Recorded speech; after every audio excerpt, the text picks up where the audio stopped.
Ito yung dorm room, one room. Sa dulo, no? Opo. Sa dulo yung available. Private.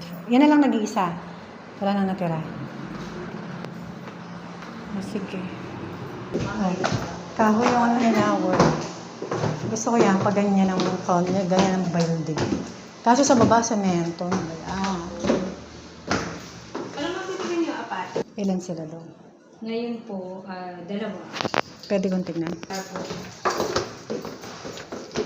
Gusto ko yung kahoy. Or nila ko yun. Share. Tulog. Dito. Tulog. Pang-ali. Ito yung bakante ng dalawa. Okay. Sige po.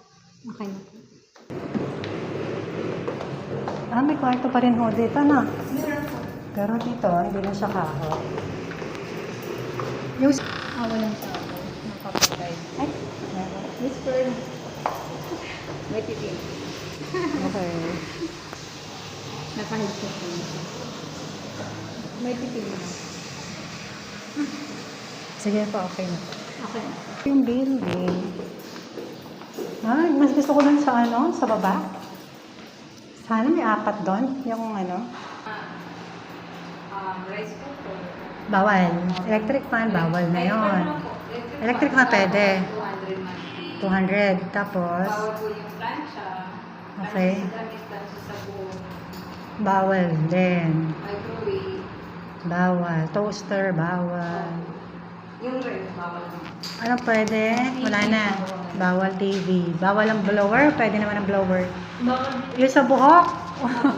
Papaparlor na lang sa labas. Bawal din ang yaya. O pwedeng yaya. Patulong. Oo nga, no?